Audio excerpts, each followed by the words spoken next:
الحمد لله رب العالمين والصلاة والسلام على سيدنا محمد سيد الأولين والآخرين وعلى آله وأصحابه أجمعين أما بعد فأعوذ بالله من الشيطان الرجيم بسم الله الرحمن الرحيم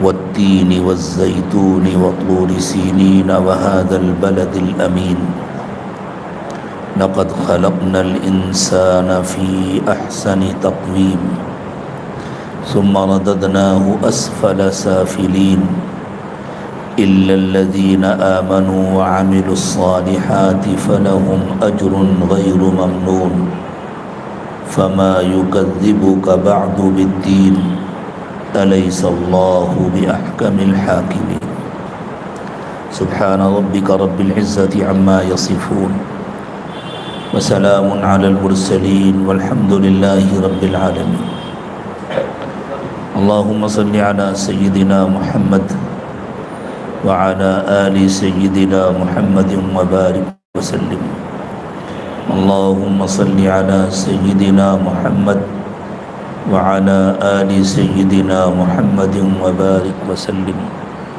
اللهم صل على سيدنا محمد وعلى آل سيدنا محمد وبارك وسلم.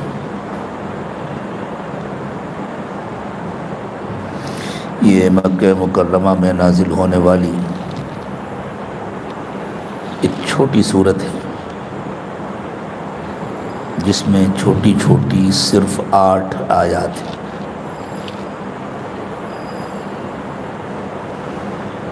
اس سورت میں اللہ تعالیٰ نے 4 قسمیں کھائی ہیں،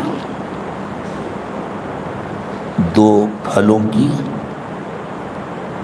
اور 2 مقامات کی. مقصود ہے ہر دور کی نبوت کو بیان کرنا. نبوت کے اعتبار سے انسانیت کے 4 دور ہیں. نبوت کی ابتدا ہوئی ہے سیدنا آدم علیہ السلام کے ذریعے.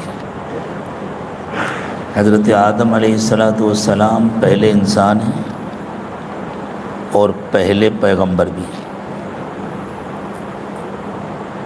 چونکہ نبوت انسان کی بنیادی ضرورت ہے، نبوت کے ذریعے ہی انسان کو معلوم ہوتا ہے کہ اللہ اس سے کیا چاہتے ہیں.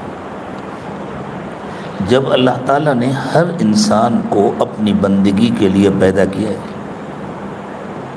اور بندگی کا طریقہ انسان از خود نہیں جان سکتا، بندگی روح کا تقاضا ہے، اور اللہ تعالیٰ نے انتظام ایسا کیا ہے کہ جسم کے جتنے تقاضے ہیں ان سب کو اللہ نے زمین سے پیدا کیا، اس لیے کہ جسم خود زمین سے بنا ہے، مٹی سے بنا ہے جسم. آج تو کسی کو بتلانے اور سمجھانے کی ضرورت نہیں ہے، ساری دنیا جانتی ہے.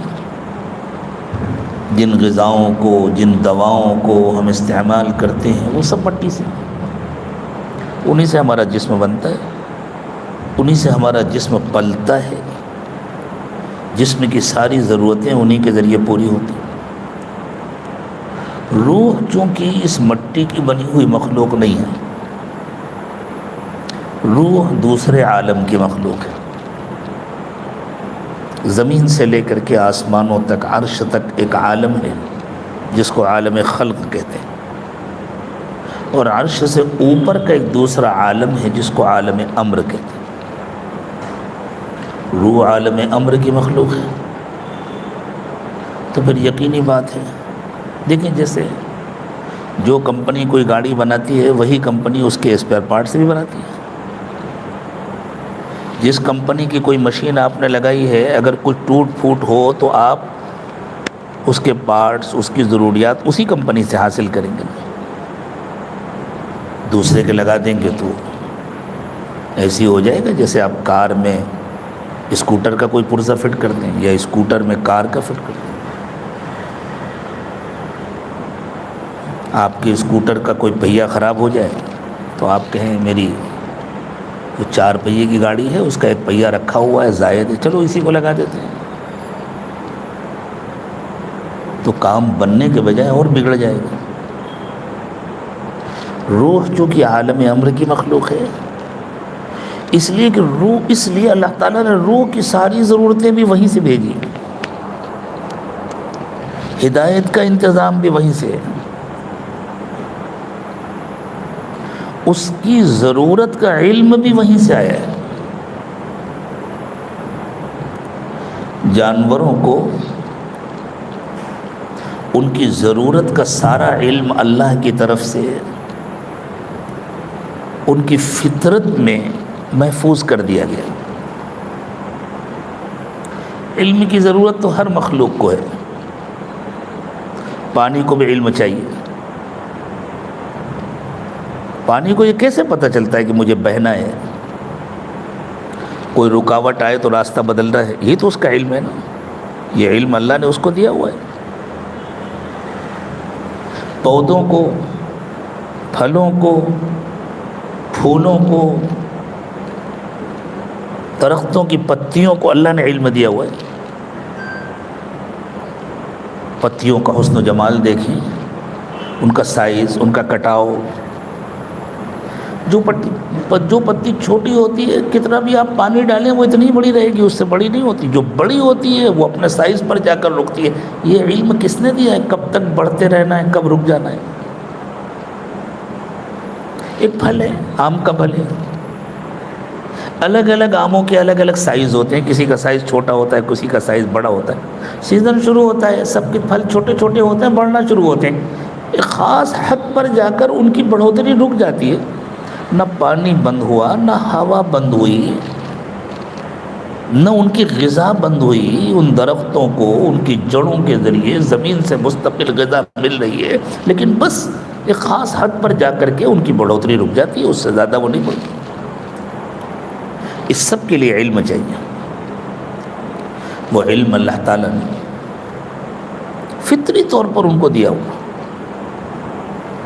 جانور کے بچے علم لے کر پیدا ہوتے ہیں. قرآن نے بتلایا کہ جانوروں کا بچہ عالم پیدا ہوتا ہے، انسان کا بچہ جاہل پیدا ہوتا ہے.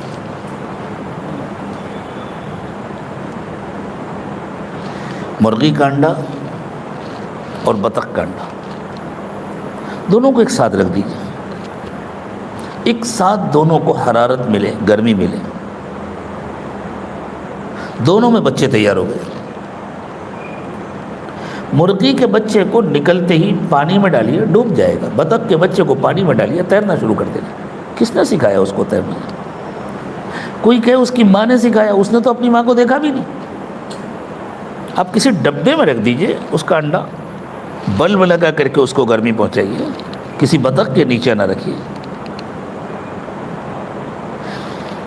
وہ تیرنا سیکھ کر کے آیا. کسی پرندے کا انڈا آپ کسی جگہ رکھ دیجئے، مصنوعی طور پر اس کو گرمی پہنچائیے، نکل آئے، کچھ دن انتظار کیجئے، جب اس کے پر نکل آئیں گے وہ اڑنا شروع کر دے گا. اس نے اپنی ماں کو دیکھا بھی نہیں، اس نے کسی سے نہیں سیکھا. مچھلی کا بچہ نکلتے تیرنا شروع کر دیتا ہے. یہ وہ علم ہے جو اللہ تعالیٰ نے ساری مخلوق کو دیکھ کر پیدا کیا، جس کو کہتے ہیں کہ ان کی ضرورت کا سارا علم ان کے ڈی این اے میں محفوظ ہے. چونکہ اللہ تعالیٰ نے انسان کو ایک با اختیار مخلوق بنایا ہے، اس کے لیے علم آسمان سے آنے والا تھا، اس لیے ہدایت کا علم انسان کے ڈی این اے میں نہیں ہے. اس کے جسم کی نشو و نما کا علم اس کے ڈی این اے میں ہے. بچہ پیدا ہوتا ہے تو اس کے ہاتھ کتنے بڑے ہوتے ہیں؟ یوں چھوٹی سی گود میں پورا بچہ آ جاتا ہے، اسی میں اس کے ہاتھ بھی ہیں، اس کے پیر بھی ہیں، اس کا سر بھی، سب کچھ ہے نا. پھر وہ دودھ پیتا ہے، ذرا بڑا ہوتا ہے تو غذائیں کھاتا ہے، غلے کھاتا ہے، گوشت کھاتا ہے، اور انہی کے ذریعے سے اس کا جسم بڑا ہونا شروع ہوتا ہے، ہاتھ بھی بڑھتے ہیں، پیر بھی بڑھتے ہیں۔ لیکن جب بچہ جوان ہو جاتا ہے، جب اس کی بڑھوتری رک جاتی ہے، تو کیا وہ کھانا بند کر دیتا ہے؟ جس مٹیریل سے اس کا جسم بڑھ رہا تھا وہ تو ابھی بھی پہنچ رہا ہے نا جسم میں، اب کیوں نہیں بڑھ رہا؟ ہاتھوں کو کس نے علم دیا ہے کہ اتنا بڑھنے کے بعد رک جانا ہے؟ پیروں کو کس نے علم دیا ہے کہ اتنا بڑھنے کے بعد رک جانا ہے؟ یہ علم جسم کو اللہ کی طرف سے ملا ہے۔ لیکن بندگی کس کی کرنا ہے، کیسے کرنا ہے، اس کا تفصیلی علم انسان کے پاس نہیں ہے۔ وہ اپنی عقل سے، اپنی سمجھ سے، آپس کے مشورے سے اس کو طے نہیں کر سکتا۔ وہ محتاج ہے اس سلسلے میں اس علم کا جس کو اللہ نے آسمان سے اتارا ہے، اور وہ علم آسمان سے ہر انسان کے پاس نہیں آتا، وہ صرف انبیاء کرام علیہم الصلاۃ والسلام کے پاس آتا ہے اور انبیاء کرام کے ذریعے ملتا ہے۔ اور چونکہ ہر انسان کی انبیاء کرام سے ملاقات نہیں ہو سکتی، اس لیے انبیاء کرام کے ذریعے وہ علم انبیاء کے وارثین کے ذریعے ملتا ہے۔ کسی نہ کسی نبی کے وارث سے رشتہ جوڑنا ہوگا، تب جا کر وہ علم ملے گا۔ اس علم کے بغیر انسان اپنی زندگی کے مقصد کو نہیں پہچان سکتا۔ جس کام کے لیے اللہ نے پیدا کیا ہے وہ کام نہیں کر سکتا، اس لیے اللہ تعالیٰ نے اس کا انتظام فرمایا کہ انسانی زندگی میں ایک دن بھی ایسا نہ آئے جس میں انسان کے پاس یہ علم نہ ہو۔ اسی لیے اللہ تعالیٰ نے سب سے پہلے انسان کو سب سے پہلا نبی بنایا، تاکہ اس کے بچوں کو معلوم ہو کہ اللہ کیا چاہتے ہیں۔ باپ نے بتلایا اپنے بچوں کو، اور یہ بات بحیثیت باپ نہیں بتلائی، بحیثیت پیغمبر بتلائی۔ باپ تو بہت ہیں دنیا میں، سب تھوڑی بتلا سکتے ہیں اپنے بچوں کو۔ حضرت آدم علیہ السلام انسانوں کے باپ بھی ہیں اور پہلے پیغمبر بھی ہیں۔ حضرت آدم علیہ السلام نے انسانوں کو اللہ کی بندگی کا سلیقہ سکھایا بحیثیت نبی۔ لیکن چونکہ دنیا کی ابتدا تھی، انسانوں کی ابتدا تھی، ابھی انسانوں کو باقاعدہ قوانین کی ضرورت نہیں تھی، باقاعدہ شریعت کی ضرورت نہیں تھی۔ اس لیے حضرت آدم علیہ السلام اور ان کے بعد مبعوث ہونے والے جتنے پیغمبر تھے وہ سب نبی تھے، رسول نہیں تھے۔ ان کو باقاعدہ کوئی کتاب نہیں ملی تھی، بس کچھ موٹی موٹی تعلیم دے دی گئی تھی، گناہوں سے بچنے کی، اللہ کی عبادت کرنے کی، اور اس کے ساتھ ساتھ ان انبیاء کرام علیہم السلام کے ذریعے انسانوں کو زندگی کا سلیقہ سکھایا جاتا تھا۔ زمین میں ہل کیسے چلانا ہے، بیج کیسے ڈالنا ہے، کھیتی کیسے کرنا ہے، کپاس سے دھاگا کیسے بنانا ہے، دھاگے سے کپڑا کیسے بنانا ہے، کپڑے کو کاٹ کر سلائی کیسے کرنا ہے، یہ ساری باتیں انبیاء کرام علیہم السلام کے ذریعے انسانوں کو سکھائی گئی۔ اور ساتھ ساتھ ہر نبی یہ بھی سکھاتے تھے کہ دیکھو اللہ کی نافرمانی مت کرو، کسی کو دھوکہ مت دو، کسی پر ظلم مت کرو، کسی سے جھوٹ مت بولو، شرک نہ کرو، صرف ایک اللہ کی عبادت کرو، اور عبادت کا موٹا موٹا طریقہ بتلاتے ہیں۔ چونکہ انسان کو اللہ نے با اختیار مخلوق بنایا، اس لیے شیطان بھی اپنا کام کر رہا تھا، شیطان بھی اپنی محنت کر رہا تھا۔ دھیرے دھیرے دھیرے دھیرے جب انسانوں کا بگاڑ بہت بڑھتا گیا، حد سے بڑھ گیا انسانوں کا بگاڑ، اور اب اس کی ضرورت محسوس ہوئی کہ انسانوں کو باقاعدہ ایک قانون ملے، تو اللہ تعالیٰ نے اس کام کے لیے منتخب فرمایا حضرت نوح علیہ السلام کو۔ حضرت نوح علیہ السلام ایسے پہلے پیغمبر ہیں جن کو اللہ نے رسول بھی بنایا، جن کو اللہ نے اپنی کتاب عطا فرمائی، جن کے ذریعے اللہ تعالیٰ نے انسانوں کو باقاعدہ شریعت عطا فرمائی۔ تو یہ ایک دور ہے حضرت آدم علیہ السلام سے لے کر حضرت نوح علیہ السلام تک۔ حضرت آدم اور حضرت نوح علیہ السلام اور درمیان میں مبعوث ہونے والے جتنے انبیاء کرام علیہ السلام ہیں، یہ سب جس علاقے میں رہتے تھے اس علاقے کا اہم پھل ہے انجیر۔ تو ان ساری نبوتوں کی طرف اللہ نے اشارہ فرمایا انجیر کی قسم کھا کر، والتین، انجیر کی قسم، یعنی اس دور کی قسم جس دور میں وہ سارے انبیاء کرام علیہ السلام تشریف لائے جن کا میدان عمل وہ علاقہ تھا جہاں انجیر کثرت سے ہوتی۔ پھر دوسرا دور شروع ہوا نبوت کا حضرت ابراہیم علیہ السلام کے ذریعے۔ یہ دور چلا ہے حضرت عیسیٰ علیہ السلام تک، لیکن اس دور میں درمیان میں بہت امتیازی شان کے پیغمبر اور اللہ کے رسول پیدا ہوئے حضرت موسیٰ علیہ السلام۔ حضرت ابراہیم علیہ السلام پیدا تو ہوئے تھے عراق میں، اور پوری جوانی بھی ان کی عراق میں ہی گزری تھی،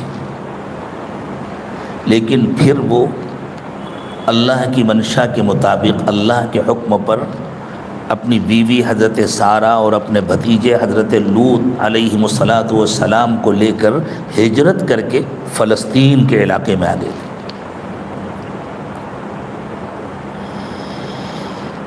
ان کے صاحبزادے حضرت اسحاق دوسرے نمبر کے صاحبزادے، پہلے صاحبزادے حضرت اسماعیل علیہ السلام تو مکہ مکرمہ میں آباد ہوئے، وہ جد امجد ہیں رسول اکرم صلی اللہ علیہ وسلم کے۔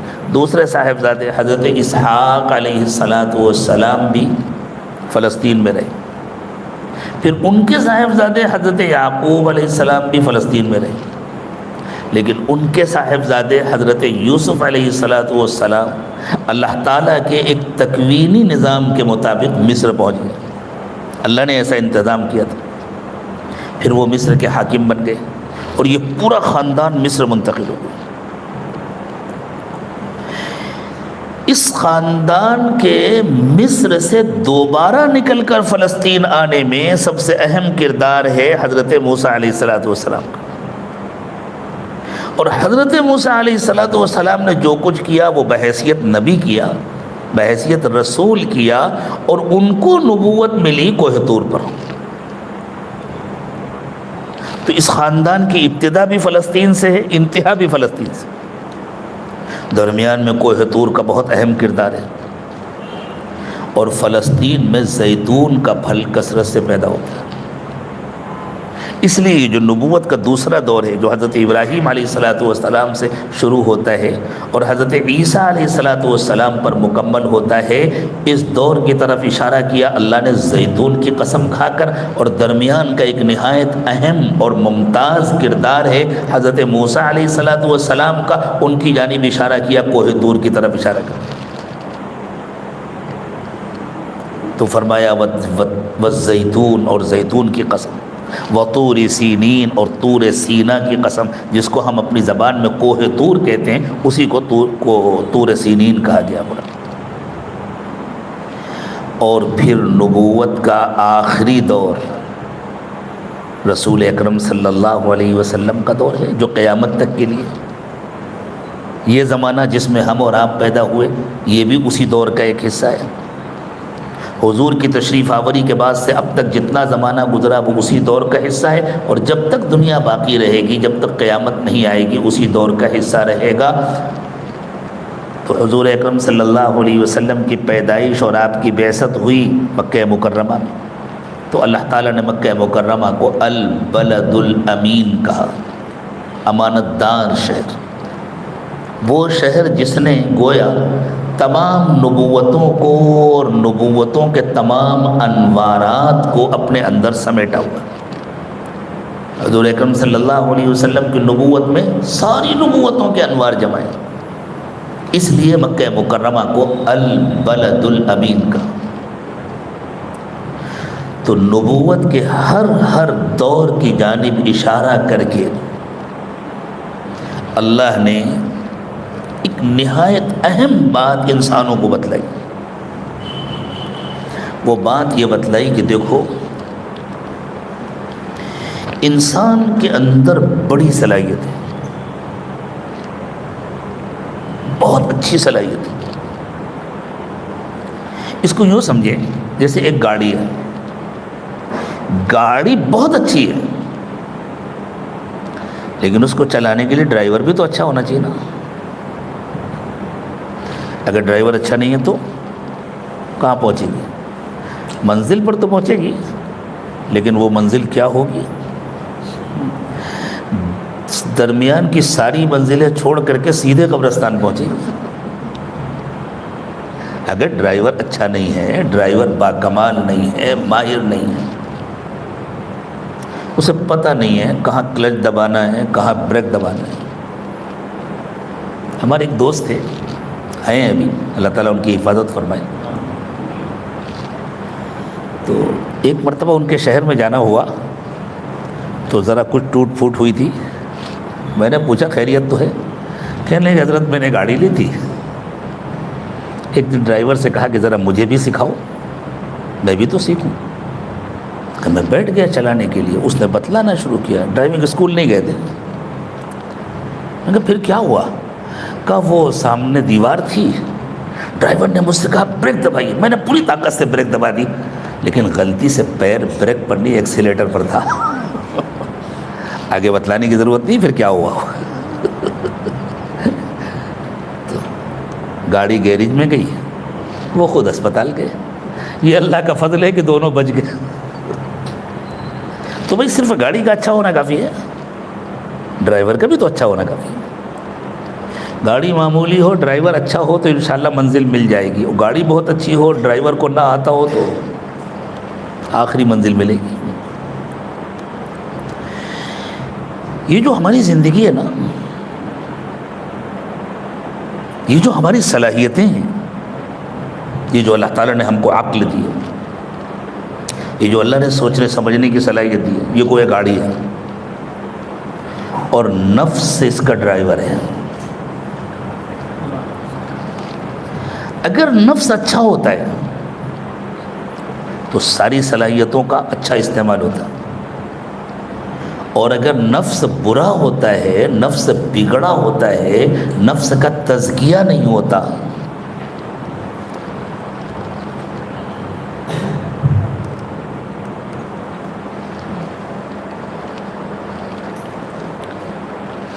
تو پھر ایکسیڈنٹ ہوتا ہے، حادثات پیش آتے ہیں، مسائل پیدا ہوتے ہیں. اب سوچیں، یوں سمجھا جاتا ہے انسان کا بڑا مسئلہ جہالت ہے. سب پڑھ لکھ جائیں تو مسئلے حل ہو جائیں. بہت اچھی بات ہے، اللہ کرے سب پڑھ لکھ جائیں. یہ جو بڑے بڑے فراڈ کرتے ہیں، یہ جاہل کرتے ہیں کہ پڑھے لکھے کرتے ہیں؟ ان کی وجہ سے مسائل گھٹتے ہیں یا بڑھتے ہیں؟ ہمارے ملک کے اس وقت کی جو حالات ہیں، پورا ملک ظلم کی بھٹی بنا ہوا ہے.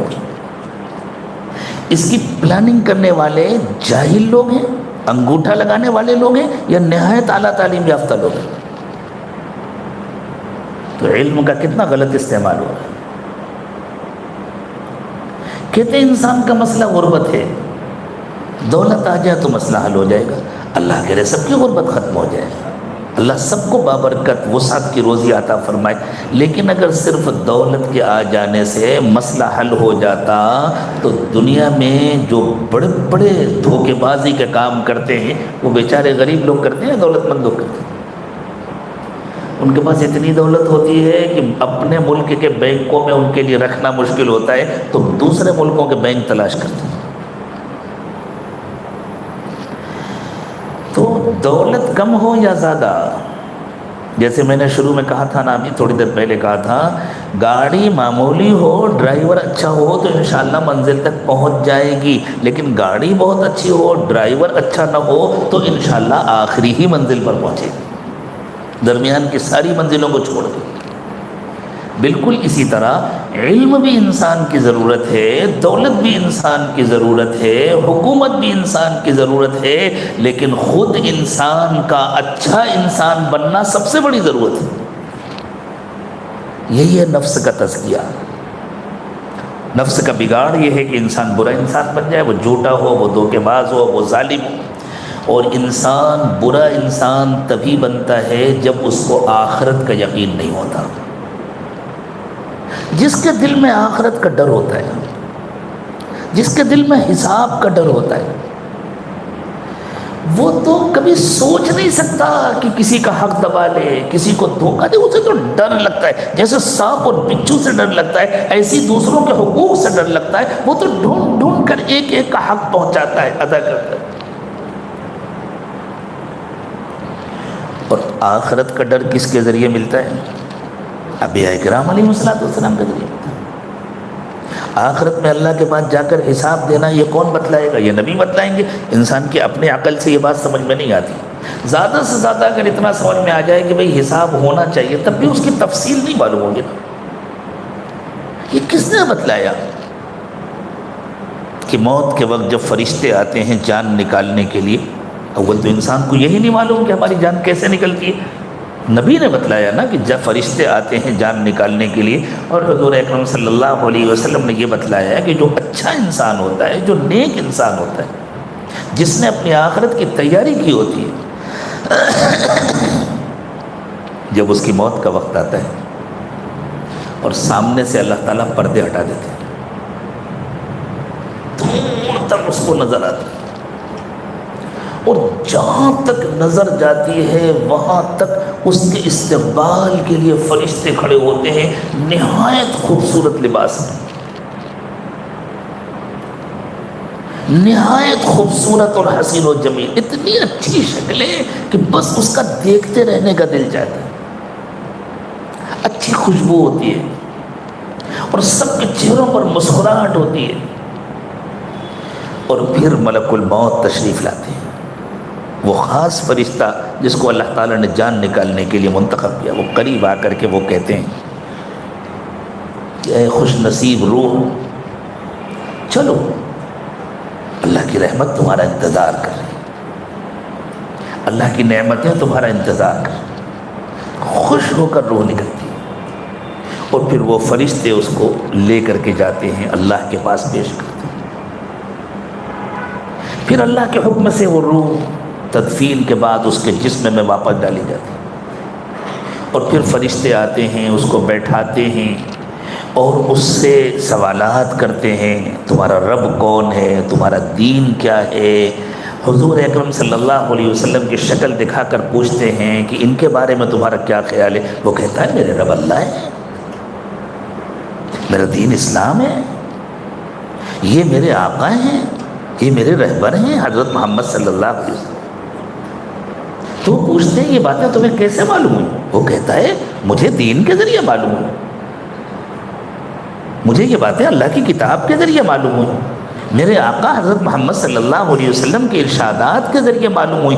یہ باتیں انسان اپنی سمجھ سے نہیں جان سکتا ہے۔ قبرستان میں جائیں تو ہمیں کچھ نہیں نظر آتا نا کہاں کیا ہو رہا ہے، کس قبر کے اندر جنت کی نعمتیں تقسیم ہو رہی ہیں، کون سی قبر جہنم کا گڑھا بنی ہوئی، اوپر سے تو کچھ نظر نہیں آتا۔ یہ باتیں کس نے بتایا؟ نبی نے بتایا، پیغمبر کے ذریعے یہ باتیں معلوم ہوئیں۔ اب جس کو ان باتوں کا یقین ہوگا وہ اللہ کی نافرمانی کر کے دنیا سے دل نہیں لگا سکتا، وہ اللہ کی نعمت سمجھ کر دنیا کو استعمال کرے گا، اللہ کا فضل سمجھ کر استعمال کرے گا، اور ڈرتا رہے گا کہیں اللہ کی نافرمانی نہ ہو جائے۔ مجھے اللہ کے پاس جا کر ایک ایک پیسے کا حساب دینا ہے، ایک ایک نعمت کا حساب دینا۔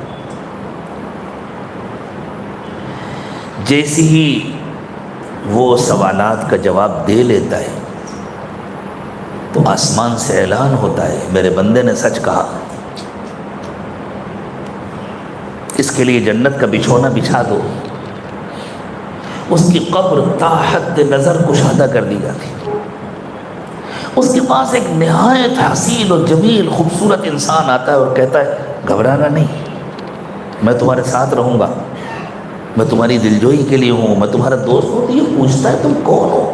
اتنا خوبصورت چہرہ، تمہارا چہرہ کچھ جانا پہچانا لگتا ہے، تم ہو کون؟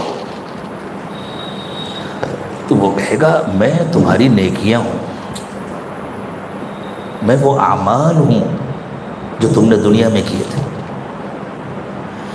تو وہ کہے گا اللہ قیامت کب آئے گی؟ اللہ کہہ رہے جلدی سے قیامت آ جائے۔ کیوں؟ اس کو لگے گا آگے جو مجھ سے وعدے کیے گئے تھے، جنت ملے گی، یہ ملے گا، وہ ملے گا، اس کے لیے تو قیامت تک کا انتظار کرنا ہے نا۔ تو اللہ کرے جلدی سے قیامت آ جائے تاکہ وہ سارے وعدے پورے ہو جائیں۔ اس سے کہا جائے گا آئے گی، جب آئے گی اب تم انتظار کرو، آرام کرو۔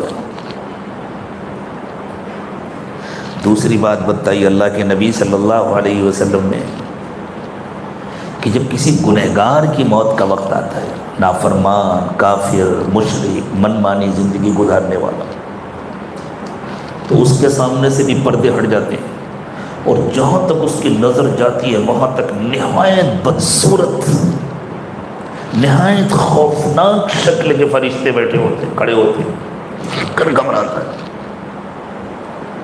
ملک الموت آتے ہیں نہایت بھیانک شکل میں اور آ کر کے اس کو ڈانٹ کر کہتے ہیں بد نصیب، چل نکل، بہت منمانی کی تھی تو نے، اب تک اللہ تعالیٰ نے تجھے چھوٹ دی تھی، اب ختم ہو گیا تیرا چھوٹ کا وقت، چل نکل۔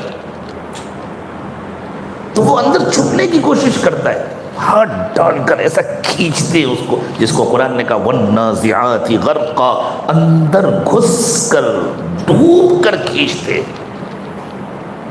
اور مارتے ہوئے لے کر جاتے۔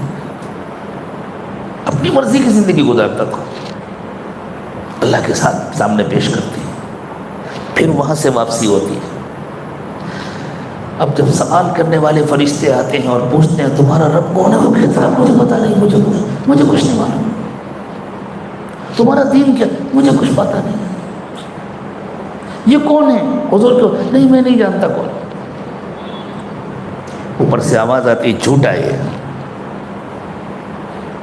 اس کے لیے جہنم کا بستر بچھا، آگ بھڑکا دی جاتی۔ ایک شخص آتا ہے بہت بری شکل صورت کا، بھیانک، وہ دیکھ کر گھبرا جاتا ہے، پوچھتا تم کون ہو؟ وہ کہتا ہے میں تمہارے گناہ ہوں، میں تمہاری نافرمانیاں ہوں۔ اب میں بتلاؤں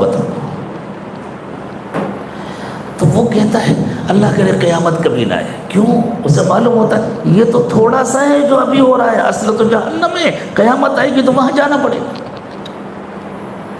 یہ باتیں کس نے بتلائی؟ اپنی عقل سے، اپنے ذاتی مطالعے سے۔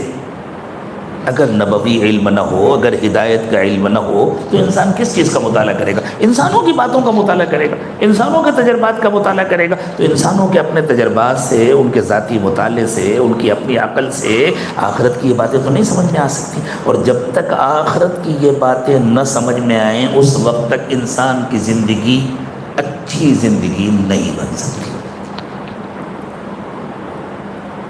باقی اچھا بننے کی صلاحیت اللہ نے ہر انسان کو دی، ہر انسان کو ولی بننے کی صلاحیت بھی ملی ہے، شیطان بننے کی صلاحیت بھی۔ وَنَفْسٍ وَمَا سَوَّاهَا فَأَلْهَمَهَا فُجُورَهَا وَتَقْوَاهَا۔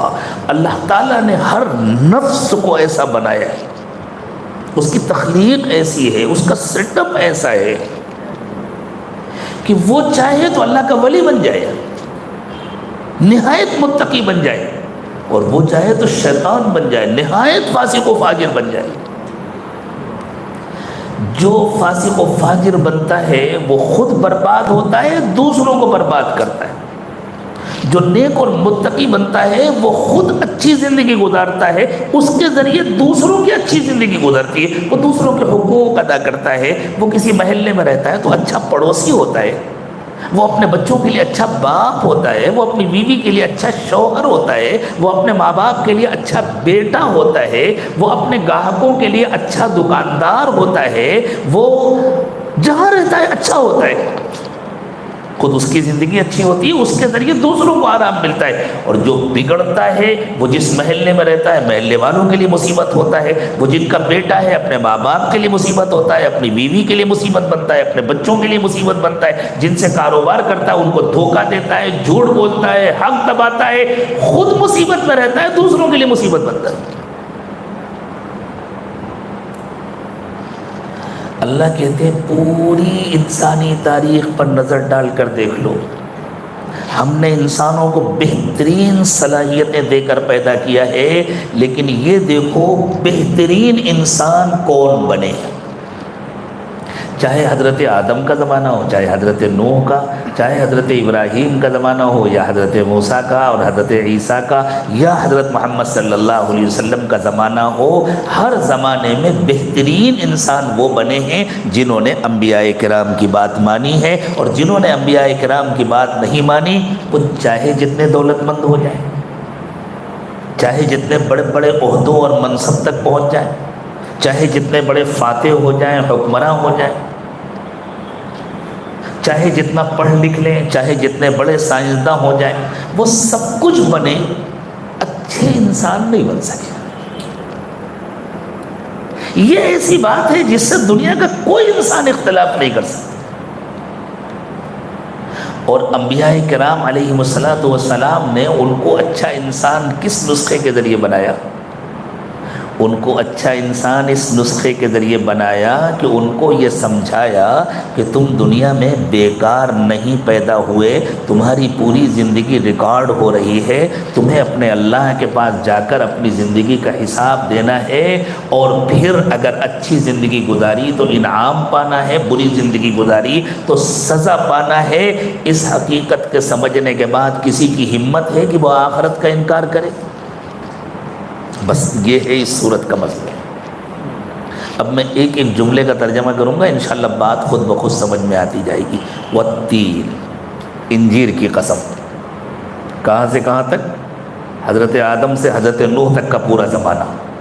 والزیتون، اور زیتون کی قسم، حضرت ابراہیم سے حضرت عیسیٰ تک کا پورا زمانہ۔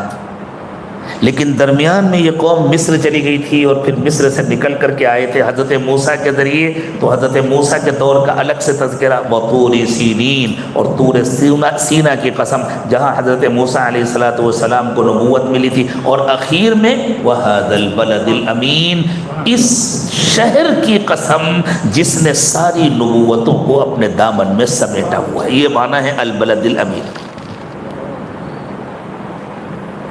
اگلی بات، لَقَدْ خَلَقْنَا الْإِنسَانَ فِي أَحْسَنِ تَقْوِيمٍ، ہم نے ہر انسان کو بہترین صلاحیتیں دے کر پیدا کیا، لیکن ہر انسان اچھا انسان بن نہیں پاتا۔ ثُمَّ رَدَدْنَاهُ أَسْفَلَ سَافِلِينَ، اور پھر ہم نے اس کو بد سے بدتر بنا دیا۔ دیکھیں، جس سواری کی رفتار جتنی زیادہ ہوتی ہے اس کا حادثہ بھی اتنی خطرناک ہوتا ہے۔ کسی کی سائیکل ٹکرائے تو کیا ہوتا ہے؟ ہم بچپن میں سائیکل چلاتے تھے اور خوب ٹکریں مارتے تھے، اور جب ٹکر لگتی تھی اٹھتے تھے، کپڑے جھاڑتے تھے، پھر اپنی سائیکل اٹھاتے تھے، لے کے چل جاتے تھے۔ عموماً اس سے زیادہ کچھ نہیں ہوتا۔ بچے اسکول جاتے ہیں، آتے ہیں، ہمارے زمانے میں تو سائیکل ہی کا استعمال ہوتا تھا، گرتے بھی ہیں، پڑتے بھی، آپس میں ریسنگ کرتے ہیں، ٹکرا جاتے ہیں، کوئی بڑا حادثہ نہیں ہوتا۔ اور اگر موٹر سائیکل ٹکرائے تو ہفتہ 10 دن کے لیے تو اسپتال میں جانا ہی پڑتا ہے۔ اور تیز رفتار کار ٹکرائے، اس سے بھی زیادہ تیز رفتار ہوائی جہاز کہیں ٹکرائے، جس سواری کی رفتار جتنی زیادہ ہوتی ہے اور اسی رفتار سے انسان کو آرام ملتا ہے، جلدی سے منزل تک پہنچ جاتا ہے، اس کا حادثہ بھی اتنا ہی خطرناک ہوتا ہے۔ چونکہ انسان کی رفتار بہت تیز ہے، انسان کو اللہ نے بہت اعلیٰ درجے کی صلاحیتیں دی ہے، تو اس کا بگاڑ بھی اتنا ہی خطرناک ہوتا ہے۔ اگر یہ اپنی صلاحیتوں کے ذریعے عرش تک پہنچ سکتا ہے تو ان صلاحیتوں کے غلط استعمال کے ذریعے یہ گہرے سے گہرے گڑھے میں گر سکتا ہے۔ لقد خلقنا الانسان فی احسن تقویم، ہم نے انسان کو نہایت اعلیٰ درجے کی صلاحیتیں دی ہیں۔ ثم رددناہ اسفل سافلین، اور پھر بالکل نیچے سے نیچا کر دیا۔ یہ انداز اس لیے تاکہ انسان گھبرائے، یہ کیا ہوا؟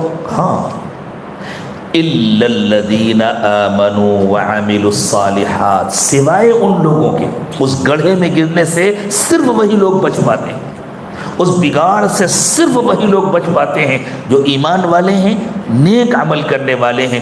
فَلَهُمْ أَجْرٌ غَيْرُ مَمْنُونَ، ان کا اجر، ان کا انعام کبھی ختم ہونے والا نہیں ہے۔ عام طور سے لوگ سمجھتے ہیں مرے سب کچھ ختم ہو گیا، نہیں، ایمان والے کے لیے سب کچھ ختم نہیں ہوتا، ایمان والے کے لیے تو اب اصل انعام کا دور شروع ہوتا ہے۔ اس کے بعد اللہ سوال کرتے ہیں فَمَا يُكَذِّبُكَ بَعْدُ بِالدِّينِ، ابھی بھی تم آخرت کا انکار کر سکو گے؟ جب تک وہ پچھلا پورا مضمون سمجھ میں نہ آئے اس وقت تک یہ سوال سمجھ میں نہیں آتا۔ فَمَا يُكَذِّبُكَ بَعْدُ بِالدِّينِ، کیا وجہ ہے کہ تم آخرت کا انکار کر؟ تم دیکھ لو جتنے لوگوں نے آخرت کا انکار کیا ان میں سے کسی ایک انسان کی زندگی پر انگلی رکھ کر کے کہہ دو کہ اچھا انسان بنا۔ وہ ہو سکتا ہے کسی ملک کا وزیر اعظم بن گیا ہو سکتا ہے کسی ملک کا صدر بن گیا ہو سکتا ہے کسی کیبنٹ کا منسٹر بن گیا ہو سکتا ہے وہ کسی ایک نہیں سینکڑوں کمپنیوں کا مالک ہو گیا ہو سکتا ہے وہ اپنے وقت کا قارون بن گیا ہو، اپنے وقت کا فرعون بن گیا ہو، اپنے وقت کا سب سے بڑا فاتح بن گیا ہو، اور اپنے وقت کا بہت بڑا سائنسداں اور بہت پڑھا لکھا انسان بن گیا ہو، لیکن وہ اچھا انسان بنا ہو۔ کوئی ایک نام بتا دو، ایک نام بتا دو جو اچھا انسان بنا۔ اور جس کے دل میں آخرت کا ڈر آ گیا، ہو سکتا ہے کہ وہ محل میں نہ رہتا ہو، وہ کوٹھیوں میں نہ رہتا ہو۔ ایسا نہیں کہ جس کے دل میں آخرت کا ڈر آیا وہ محل میں نہیں رہ سکتا، وہ محل میں بھی رہ سکتا ہے، وہ کوٹھی میں بھی رہ سکتا ہے، وہ اچھے سے اچھے مکان میں بھی رہ سکتا ہے، لیکن ہو سکتا ہے کہ وہ کسی جھونپڑے میں رہتا ہو، لیکن اس کے باوجود وہ کبھی برا انسان نہیں ہو سکتا۔ ہو سکتا ہے کہ وہ فاقے کرتا ہو، یہ کوئی ضروری نہیں ہے کہ جس کے دل میں آخرت کا ڈر ہو وہ فاقے ہی کرے۔ اللہ اس کو اچھی سے اچھی غذا کھلا سکتے ہیں، اللہ اس کو اچھا سے اچھا سامان دے سکتے ہیں، لیکن اگر وہ فاقہ بھی کرتا ہے تب بھی وہ برا انسان نہیں ہو سکتا۔ وہ فاقہ کرے گا، جھوٹ نہیں بولے گا، وہ فاقہ کرے گا، چوری نہیں کرے گا، وہ فاقہ کرے گا، دھوکہ نہیں دے گا۔ ہو سکتا ہے کہ وہ بیمار ہو، صحت مند ہو، یہ کوئی ضروری نہیں ہے کہ جس کے دل میں آخرت کا ڈر ہو وہ بیماری ہو، وہ صحت مند ہو سکتا ہے، لیکن ممکن ہے کہ وہ بیمار ہو، لیکن بیمار ہونے کے باوجود اس کا پورا بدن سڑ جائے لیکن وہ برا انسان نہیں ہو سکتا۔ جس کے دل میں آخرت کا ڈر ہے وہ کبھی برا انسان نہیں ہو سکتا، وہ کبھی بد اخلاق نہیں ہو سکتا، وہ کبھی دوسروں کو تکلیف نہیں پہنچا سکتا۔ وہ خود تکلیف برداشت کر لے گا لیکن کسی کو تکلیف نہیں پہنچائے گا، وہ خود بھوکا رہ لے گا لیکن دوسروں کی مدد کرے گا۔ یؤثرون علی انفسہم ولو کان بہم خصاصہ، ان لوگوں کا تو حال یہ ہے کہ خود بھوک برداشت کر لیتے ہیں، دوسروں کو کھلاتے ہیں۔ تو پھر ہر آدمی کو یہ فیصلہ کرنا چاہیے کہ آخرت کا علم ضروری ہے، آخرت کا ڈر ضروری ہے، اور یہ علم صرف پیغمبروں کے ذریعے حاصل ہوتا ہے۔ اس لیے ہمارے لیے اللہ کی سب سے بڑی نعمت، دکان، مکان، کاروبار، فیکٹری، مال، دولت، روپیہ، پیسہ، تعلیم، اور اس کے لیے اسکول، کالج، یہ سب اللہ کی نعمتیں ہیں۔ اللہ ان ساری نعمتوں کو باقی رکھے، ان میں خوب برکت دے، لیکن یہ سب چھوٹی نعمتیں ہیں۔ سب سے بڑی اللہ کی نعمت ہے پیغمبر کی تشریف آوری، سب سے بڑی اللہ کی نعمت ہے نبی کی بعثت۔ اسی لیے اللہ تعالیٰ نے خاص طور سے فرمایا لَقَدْ مَنَّ اللَّهُ عَلَى الْمُؤْمِنِينَ إِذْ بَعَثَ فِيهِمْ رَسُولًا مِّنْ أَنفُسِهِمْ يَتْلُو عَلَيْهِمْ آيَاتِهِ وَيُزَكِّيهِمْ وَيُعَلِّمُهُمُ الْكِتَابَ وَالْحِكْمَةَ۔ ایمان والوں پر اللہ کا بڑا احسان ہے کہ اللہ نے ان کی ہدایت کے لیے پیغمبر کو بھیجا جو ان کو اللہ کی آیات پڑھ کر سناتے ہیں، ان کا تزکیہ کرتے ہیں، ان کے من کو پاک و صاف کرتے ہیں اور ان کو کتاب و حکمت کی تعلیم دیتے ہیں۔ پیغمبر کی تشریف آوری صرف ایمان والوں کے لیے نعمت نہیں ہے، سب کے لیے نعمت ہے، لیکن سب فائدہ نہیں اٹھا پاتے نا، سب اس نعمت کو نعمت سمجھتے نہیں ہیں۔ ایمان والے فائدہ اٹھاتے ہیں، ایمان والے اس نعمت کو نعمت سمجھتے ہیں۔ اسی لیے میرے دوستوں، آج جو بدتمیزیاں ہو رہی ہیں رسول اکرم صلی اللہ علیہ وسلم کا نام لے کر کے، ان کا سب سے اہم جواب یہ ہے کہ ہم اپنی زندگیوں کا جائزہ لیں اور اپنی زندگیوں کو 100% سنت کے مطابق بنائیں۔ یہ دن ہمیں اپنی بدنصیبی کی وجہ سے دیکھنا پڑا ہے، اس لیے کہ ہم نبی علیہ السلام کا نام لیتے ہیں لیکن ان کی زندگی کا جس طرح اتباع کرنا چاہیے نہیں کرتے۔ وہ تو آئے اسی لیے کہ ان کی زندگی کا اتباع کیا جائے، اسی میں فائدہ ہے۔ صرف نام لینے سے اور صرف ان کے نام پر جلوس نکالنے سے اور احتجاج کرنے سے تو حضور سے جو فائدہ ہونا چاہیے وہ فائدہ نہیں ہوتا۔ جیسے کھانا پکا کے رکھ دیجئے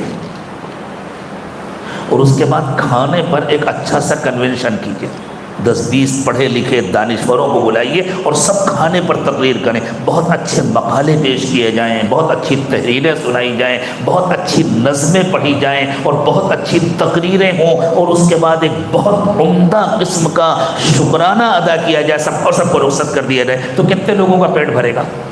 ارے کچھ نہ کرو، دسترخوان بچھاؤ، بیٹھ کے کھا لو۔ کھانا کھانے کے لیے بنا ہے، ہم نہ معلوم کیا کیا کرتے ہیں اور جو کرنا ہے وہ نہیں کرتے۔ کیا کرنا ہے؟ ہمیں اللہ کو یاد کرنا ہے۔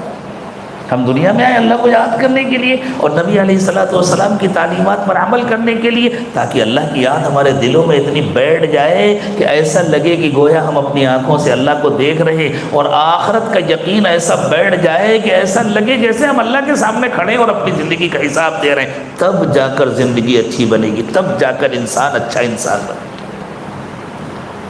تو اللہ چار قسم کھا کر کہہ رہے ہیں تمہیں پوری انسانی تاریخ میں، حضرت آدم سے لے کر کے تمہاری اپنی ذات تک، جس زمانے میں تم پیدا ہوئے اس زمانے تک پوری انسانی تاریخ تمہارے سامنے ہے، اور اللہ کی جانب سے چار قسمیں کھا کر کھلا چیلنج ہے، کسی ایک ایسے انسان کا نام بتا دو جس نے نبیوں کو نہ مانا ہو، جس نے پیغمبروں کی تعلیمات کو نہ مانا ہو، حتیٰ کہ وہ جو پیغمبروں کا نام لیتے ہیں لیکن ان کی تعلیمات کو بھول گئے۔ حضرت موسیٰ کا نام لینے والے، حضرت عیسیٰ کا نام لینے والے، اس زمانے میں حضرت نوح کا نام لینے والے، جو پیغمبروں کی تعلیمات بھول گئے ہیں اور جنہوں نے آخرت کو فراموش کر دیا ہے، کوئی ایک انسان کا نام بتا دو جو اچھا انسان ہو۔ اس کی بیوی سے پوچھ لو، وہ گواہی دے گی کہ میرا شوہر اچھا انسان نہیں ہے۔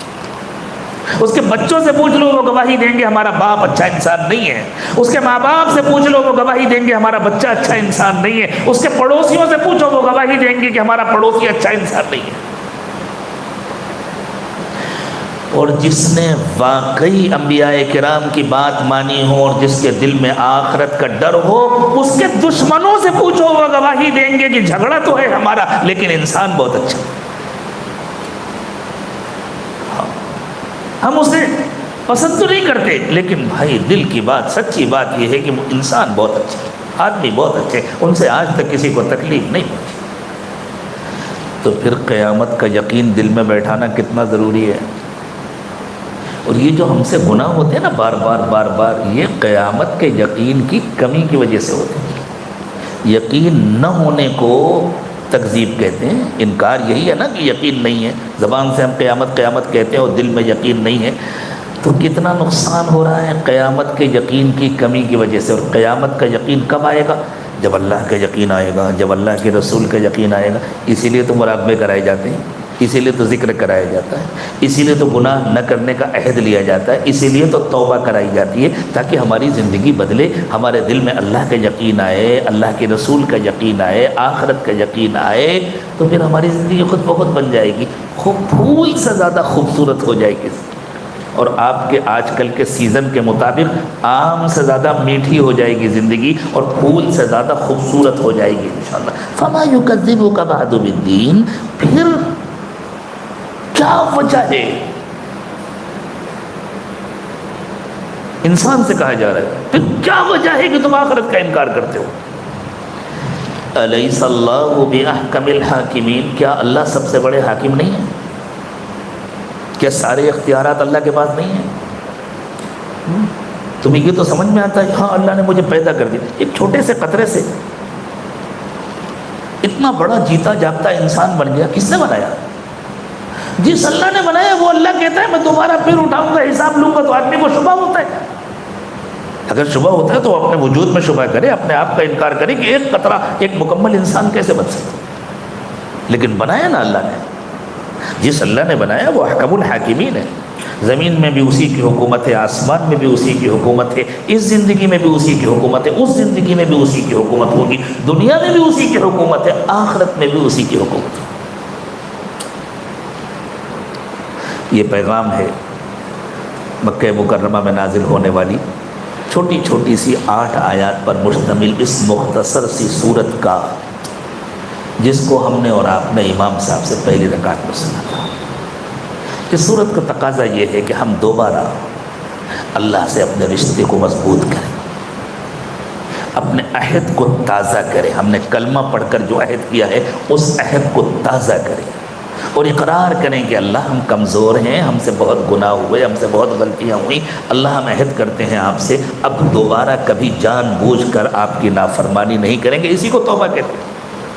تو ہم سچی پکی توبہ کریں اور آئندہ کے لیے ارادہ کریں، انشاءاللہ اللہ کی مرضی کی زندگی گزاریں گے، حضرت محمد صلی اللہ علیہ وسلم کے مبارک طریقے پر عمل کریں گے۔ اسی نیت سے سارے حضرات، اور جہاں جہاں بھی آواز پہنچے، اگر خواتین کے پاس آواز پہنچ رہی ہو یا وہ بعد میں سنیں تو اس وقت یا ابھی مرد بھی خواتین بھی توبہ کے ان کلمات کو اسی نیت سے پڑھیں۔ اور جو لوگ باقاعدہ سلسلے میں داخل ہونا چاہتے ہیں، اپنی اصلاح اور اپنی تربیت چاہتے ہیں، وہ بیعت کی نیت کریں۔ جو پہلے سے سلسلے میں داخل ہیں وہ اپنی بیعت کو پختہ اور مضبوط کرنے کی نیت کریں۔ بسم اللہ الرحمن الرحیم، لا الہ الا اللہ محمد الرسول اللہ صلی اللہ علیہ وسلم، آمنت باللہ وملائکتہ وکتبہ ورسلہ والیوم الآخر والقدر خیرہ وشرہ من اللہ تعالی والبعث بعد الموت، آمنت باللہ کما ہوا باسمائہ وصفاتہ وقبلت جمیع احکامہ، اشہد ان لا الہ الا اللہ واشہد ان محمدا عبدہ ورسولہ، استغفر اللہ ربی من کل ذنب وَأَتُوبُ إِلَيْهِ بِرَحْمَتِكَ يَا أَرْحَمَ الرَّاحِمِينَ۔ اللہ تعالیٰ ہماری توبہ کو قبول فرمائے، ٹوٹنے سے اس کی حفاظت فرمائے، اس پر استقامت نصیب فرمائے۔ ہمارے بزرگوں نے کچھ معمولات بتلائے ہیں، ان کو غور سے سننا چاہیے اور پھر ان پر عمل کرنا چاہیے۔ صبح و شام کی تسبیحات بتلائی ہے، ایک تسبیح استغفار کی استغفر اللہ ربی من کل ذنب واتوب الیہ، ایک تسبیح درود شریف کی اللہم صلی علی سیدنا محمد وعلی آل سیدنا محمد وبارک وسلم۔ روزانہ قرآن پاک کی تلاوت کریں، ایک پارہ ہو تو بہت اچھی بات ہے تاکہ مہینے میں ایک مرتبہ قرآن مکمل ہو جائے، لیکن اگر ایک پارہ نہیں ہو سکتا تو جتنا ہو سکتا ہے آسانی سے اتنا پڑھیں، لیکن روز پڑھیں۔ چلتے پھرتے اٹھتے بیٹھتے ہر وقت دل میں اللہ کا دھیان رکھیں، اور روزانہ صبح اور شام کچھ وقت نکال کر مراقبہ کریں۔ مراقبہ کہتے ہیں ساری دنیا سے ہٹ کٹ کر دل سے اللہ کو یاد کرنا اور اللہ کی یاد میں کھو جانا، اور کم از کم مہینے میں ایک مرتبہ اپنے شیخ کو اپنے حالات کی اطلاع کرنا چاہیے۔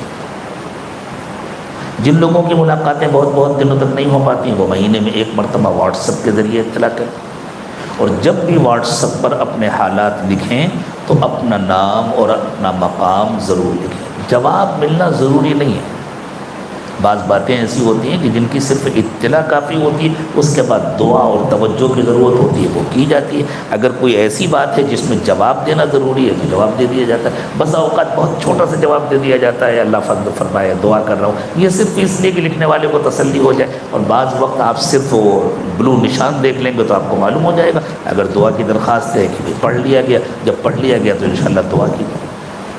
لیکن رابطے سے بڑا فائدہ ہوتا ہے، چونکہ انسان کو جو کچھ ملتا ہے وہ صحبت سے ملتا ہے، اور یہ رابطہ صحبت کا بدل ہے۔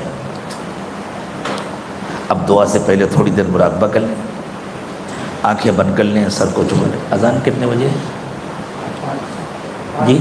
ہاں، آنکھیں بند کر لیں، سر کو جھکا لیں، دنیا اور دنیا میں جو کچھ بھی ہے اس سب سے ہٹ کٹ کر اللہ کی یاد میں کھو جائیں، اور یہ نیت کریں کہ اللہ کی رحمت آ رہی ہے، میرے دل میں سما رہی ہے، میرے دل سے گناہوں کو دھو رہی ہے، اور میرا دل کہہ رہا ہے اللہ اللہ اللہ۔ زبان سے اللہ اللہ نہ کہیں، بس یہ نیت کریں کہ دل اللہ اللہ کہہ رہا ہے، میں سن رہا ہوں۔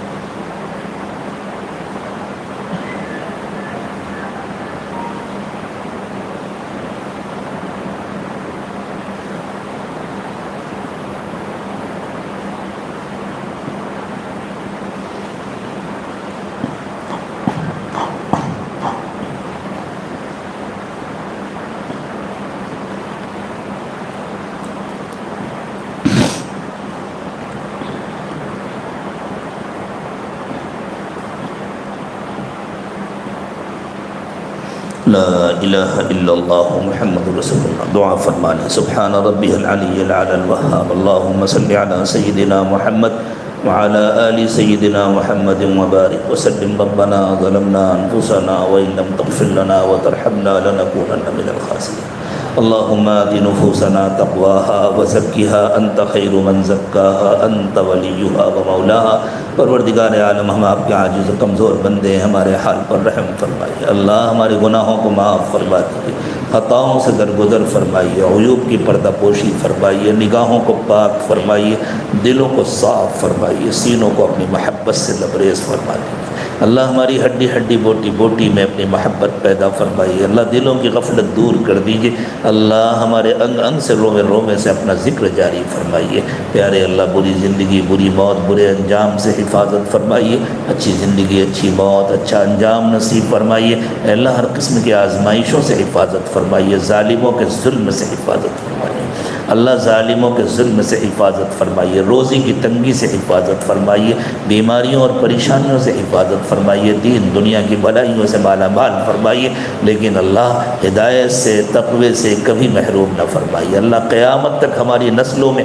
کسی کو ایمان سے محروم نہ فرمائیے، کسی کو جہنمی نہ بنائیے اللہ، اٹھنے سے پہلے اس پورے مجمع کو قبول فرما لیجیے اللہ، سب سے راضی ہو جائیے، سب کے دلوں پر ایک محبت کی نظر ڈال دیجیے، سب کو ولایت کاملہ نصیب فرما دیجیے اللہ، دین دنیا کی بھلائیوں سے مالا مال فرمائیے اللہ، ہماری آخرت ہماری دنیا سے بہتر بنا دیجیے، ہماری دنیا کی ضرورتیں بھی پوری فرما دیجیے اللہ، ہمارے باطن کو ہمارے ظاہر سے بہتر بنا دیجیے، اور ہمارے ظاہر کو 100% سنتوں سے سجا دیجیے اللہ، جو مانگا وہ بھی عطا فرمائیے، جو مانگنا چاہیے نہیں مانگ سکے وہ بھی عطا فرمائیے پیارے اللہ، بغیر مانگے عطا فرمائیے، مانگنے کا سلیقہ عطا فرمائیے، وصلی اللہ تعالی علی خیر خلقہ محمد وعلی آلہ واصحابہ اجمعین برحمتک یا ارحم الراحمین۔